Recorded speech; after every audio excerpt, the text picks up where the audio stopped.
Hey peeps, welcome back. We're talking Love During Lockup, Season 5, Episode 56. Hey, before we get into the video, please do me the honors of subscribing to my channel, hitting the notification bell so you can always be notified when I post new content, hitting the thumbs up because that does wonders for my channel, and share. Thanks. All right, you guys, so this episode starts out with Tia and Rob, and oh my God. That woman is absolutely out of her damn mind. All she cares about is Rob, and riding the dick. I mean, seriously, spoiler alert, it is being reported that they are already broken up, that Rob was out there slanging that thing around town, cheating on her, and the relationship is over. But I'm sure nobody is shocked. Who's shocked? Who is shocked? Nobody. Anyway, she's talking about how she really loves him and how she's so excited and she can't believe that Mr. Perfect has fallen into her life. And I said to myself, what is going on in her mind? At what point do you believe that a man that you have never known outside of prison, who has been in prison for 10 years, is going to come out of jail and be Mr. Perfect for you? Be your Prince Charming? Absolutely not. I have no idea after watching, 2 or 3 seasons of Love After Lockup and all the other side shows that I find it so hard to believe that people fall for this. Grown people with children, people who have been married and divorced, they fall for this. This is all a big love bomb, a big love scam, a big bribe. I am going to sell you this dream of love and a perfect life together so that you can keep me company and entertain me while I'm in jail, visit me, and put money on my books. Absolutely not. Then when I get out, I'm going to use you until I use you up. This is just too much for me. So when they get to the hotel, as soon as they get there, they're interested in the sex. I mean, it is all about the sex right off the rip. First of all, can I just say that I am really sick of seeing these inmates come home from jail and then hop directly in bed? Don't they even think maybe they should shower? Maybe a nice shower. A nice shower, brush your teeth, something. I hate it. But anyway, she is googly eyes. It almost looked like, those old cartoons where their eyes bug out of their head because they see something delicious, or their eyes look like hearts. It was like that. That's the way she was looking at him when he took his shirt off and she saw those washboard abs. I said, girl, this is too damn much. Within 20 minutes of her throwing the camera crew out and, the excitement of the sex, here comes his entire family knocking on the damn door. She is upset. What are they doing here? What's going on? Oh my gosh, what are they doing there? He invited them there. Do I think that they should have used common sense and said, hey, they're alone. He's been in jail for 10 years. She hasn't had anybody for a while. Maybe we should give them an hour before we just show up. She says that they showed up way early. Anyway, by the time she opens up the door, her clothes is not on properly. Her boobs is popping out a little bit from the top. Her weave is terrible. It's not that it was that great from the start, but it is a wreck. She is acting childish as hell. She really doesn't want to be bothered with his family. All she wants to do is wrap her arms and her whole entire body around this man in that bed. She goes and climbs into bed like a child because she wants him to send his family home. He is in there with his family, so excited to have Chipotle. He said he has been dreaming about his chicken bowl with his chips and guac. He is trying to get to know his little niece, enjoying time with these people that he has not been able to physically touch for 10 years. And she's in the bed like a child. That immaturity right there is too much for me to deal with. And I don't even know her. So because you're not getting the attention and the dick, you're just going to run off to the bedroom and lay in the bed. Not only that, your daughter is still there. And I realize that your cousin is in there, but the rest of those people are strangers to your daughter. And she shouldn't be alone with people that she doesn't know. You should be out there socializing with your daughter sitting right next to you, in my opinion. She informs us that Rob is going to be staying in Brooklyn, which is 2 hours away from her, where he's going to be living in some woman's apartment. Ma'am, you really thought that he wasn't going to be out here spreading it low and wide? Come on, he's 2 hours away from you. He's out in the real world with those abs. He's taking those abs everywhere he goes. You know, he's taking that smile and those arms everywhere he goes. He is absolutely going to be having the sex, and not just with you. I don't know, you guys. What do you think about this couple? I just think that she has expectations that are not going to be met. I think that she's quite immature. I think it's ridiculous that she thought that she was going to be the center of attention the entire day, especially considering that she knows that he invited his family. Deal with it. They're not going to be there all night. Suck it up. Brush your damn hair weave down. Fix your boobs in your bra and sit out there and socialize with the people. Anyway, moving on. Kate, Hunter, and Kaylee. Honey, listen. First of all, let me just start out by saying that Katie irritates the dog shit out of me for many reasons. One of the first reasons is when she gets on the phone with Hunter, did anybody notice how her voice changes? When she gets on the phone with that man, she all of a sudden just instantly starts baby talking. That is one of my biggest pet peeves, to hear a grown-ass woman baby talk with a man. It bothers me. Please, save your baby talk for a baby. I just don't think it's cute. I really don't. Hunter gives her this story. I don't know if I truly believe it. He tells her, of course he's lying when he tells her that he cut off all of his romantic involvements with these prison pen pal women. Well, one of these alleged women have gotten so devastated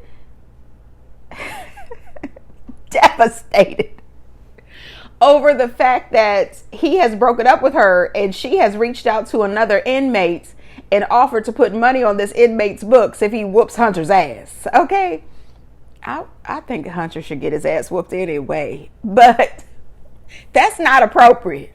Anyway, Katie gets all upset. She wants him to turn her in, tell the authorities. I said, oh, what?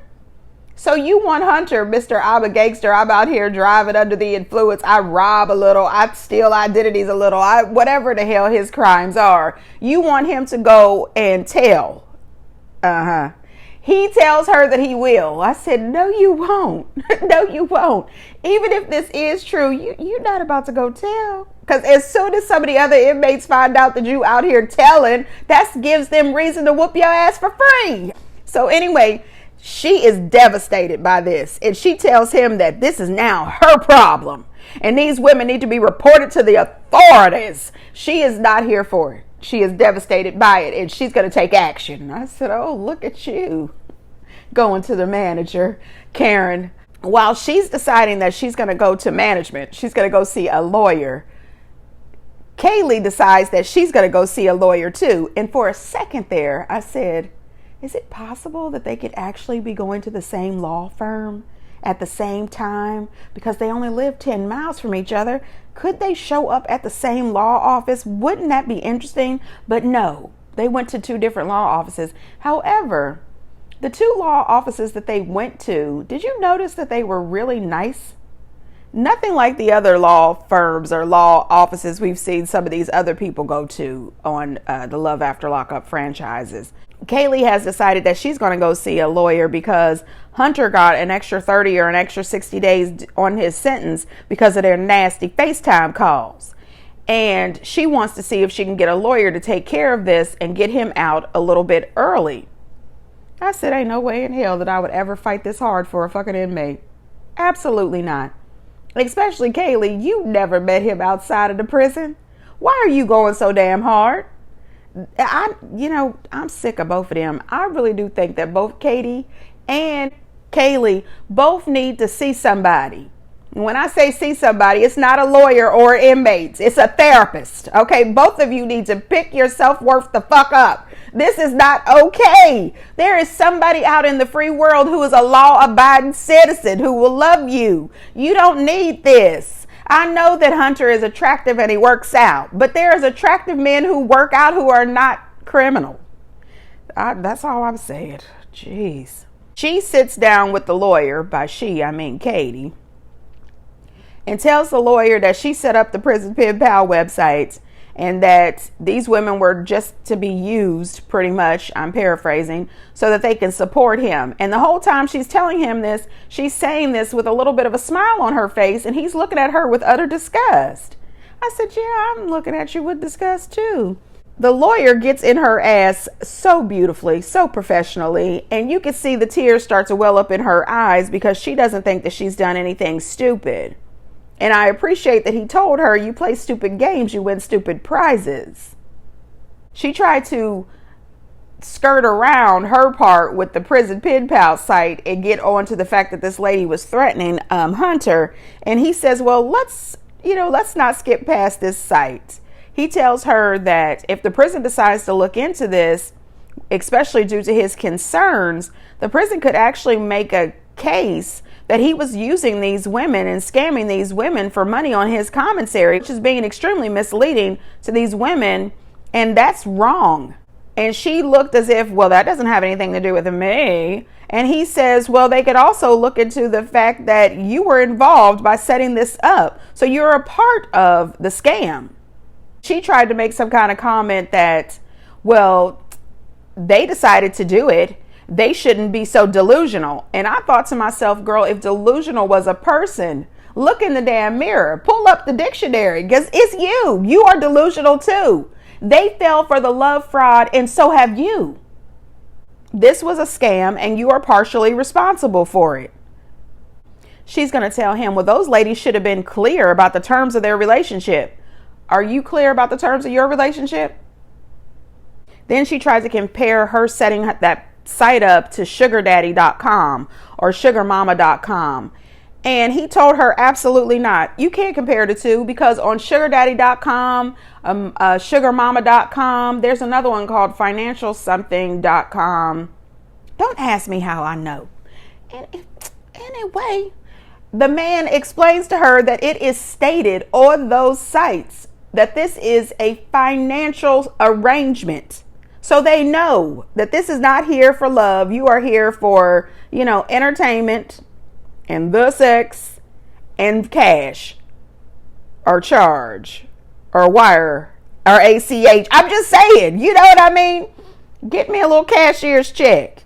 Well, not me, because I'm not on any of these sites. I don't like transactional relationships. But anyway, this attorney was not fooling with her crazy butt. He says that you're responsible for this shit. And then he tells the production team, he says, I'm concerned a little bit that Kate might be in a relationship with a career criminal.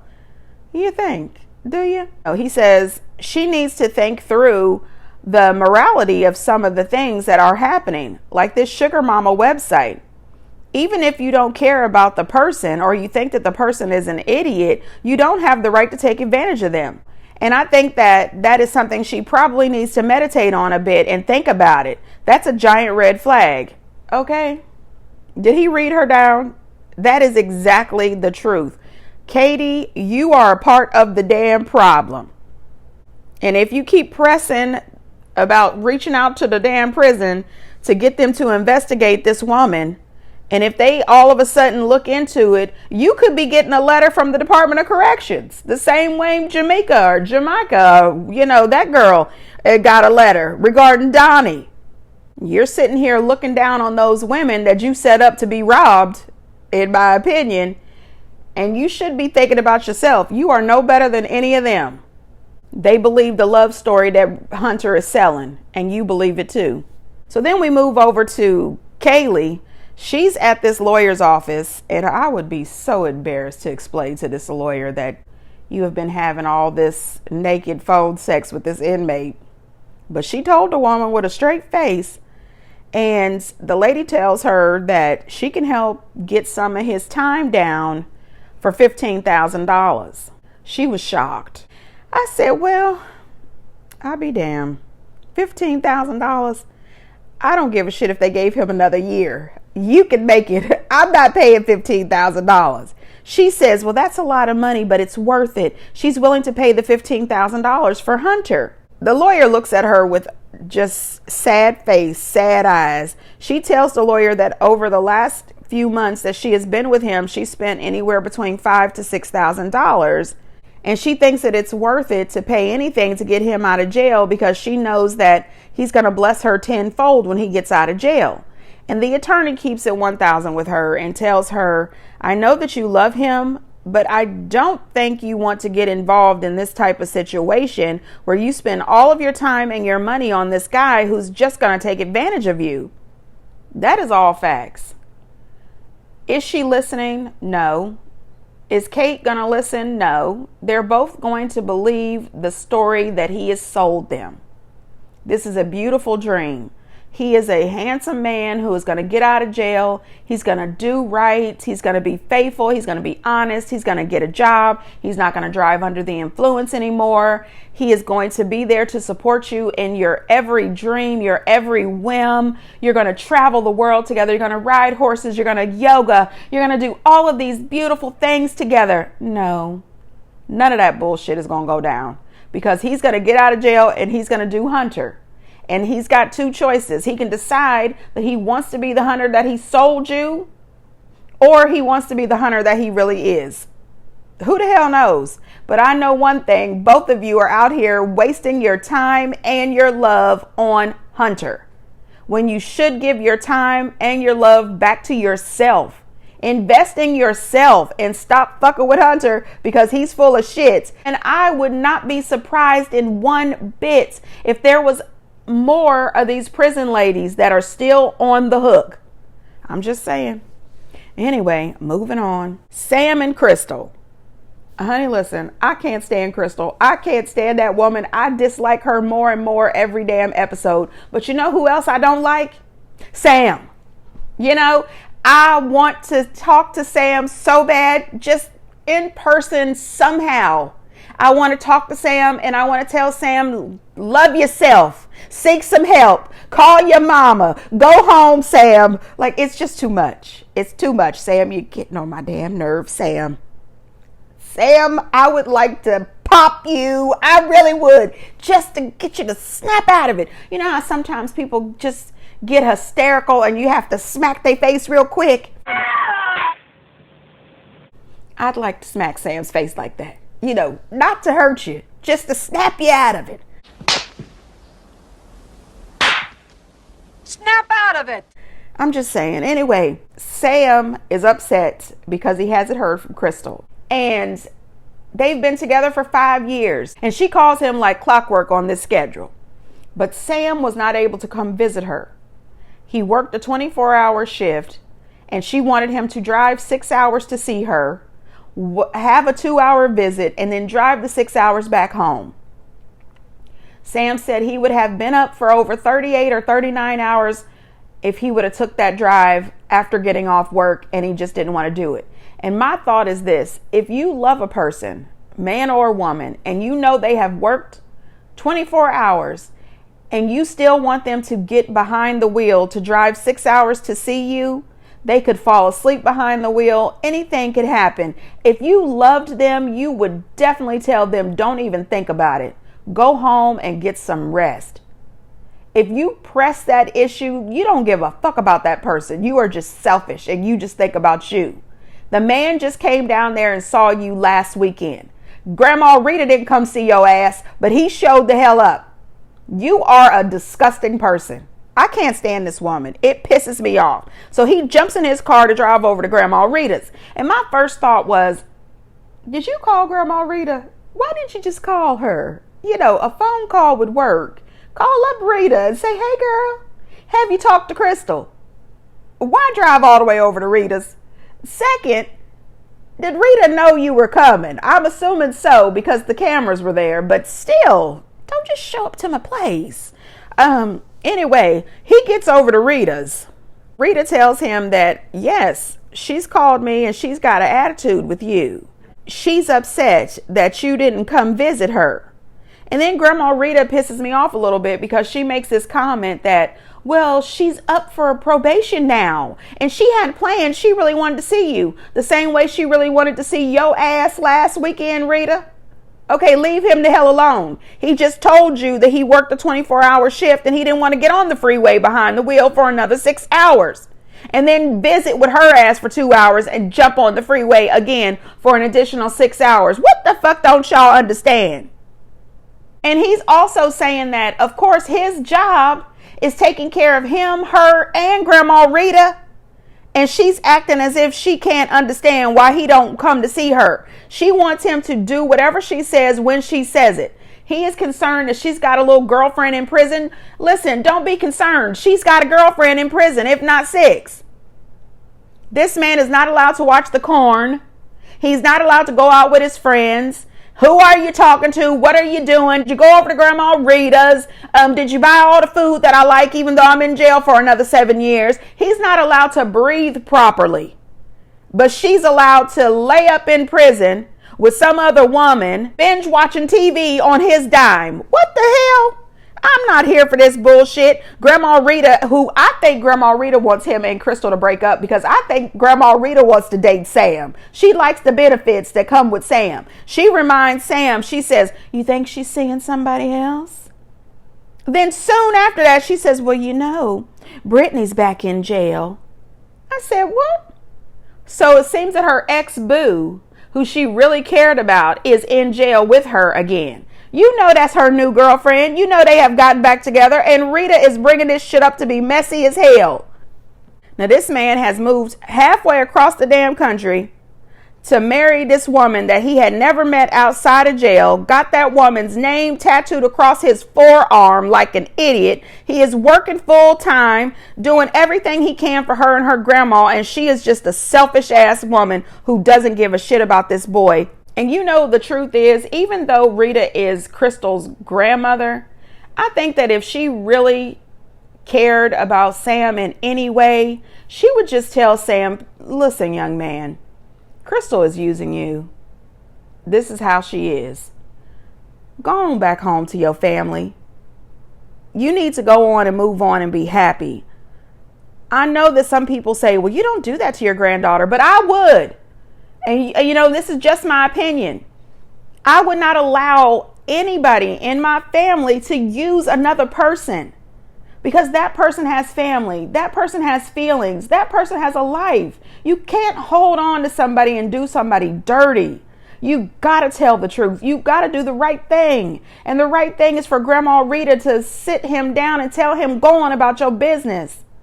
Where is Sam's family? Where's his friends? Like, somebody needs to tell him, dude, do better. She is in prison having prison dates on your dime, living her best damn prison life, and you are suffering. She's going to call him on the damn phone and tell him that she don't know who he is, because the Sam that she married would have drove the 6 hours and came to see her. Fuck you. Okay? And you know what else I'm sick of, Sam?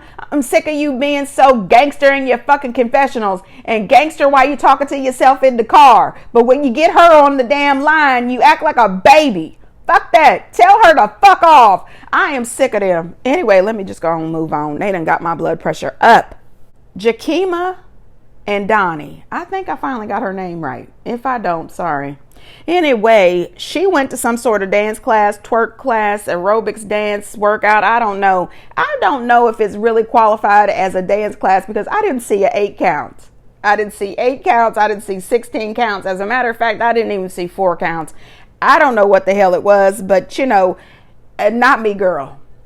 After last week's episode, this week's episode would have picked up with you seeing my ass at the local U-Haul dealership. Okay. How much is it to get this one that attaches to the back of my car? You know, I got a long trip back to Dallas. That's what you would have seen. You would have seen me in the house, packing my shit, getting the kids wrangled together, put all your stuffed plushies in this box. Okay, that's what you would have got. You would have saw me talking to the camera as I wrapping dishes. Okay, yes, we're going home. I was a fool. I had no business lying to my family and children. I had no business bringing my children into this bullshit. We are going to just go on home. I'm going to be staying with my parents until I can get my life together. Also getting a little therapy for the children and myself, because I brought this jackass into my life and into life of my children. I could be looking at possible legal situation with this due to Donnie setting me up and sending me money on this Cash App. I would have been declaring my innocence. You know what I mean? It would have been a total different story. But no, we see her dancing at this twerk class. And, Donnie has been transferred to a new facility. He is still lying, acting as if he had no idea what the hell is going on. This is a mistaken identity. He absolutely was not trying to sell the narcotics in the jail. He has no idea what the hell is going on. He has no clue why her Cash App was involved. None of this. Then he tells production that he knows what's going on. He's just not ready to tell her about it. And what I thought was weird, production asked him over a jail call, was he selling drugs in the prison? Excuse me, Love After Lockup producers, what the fuck?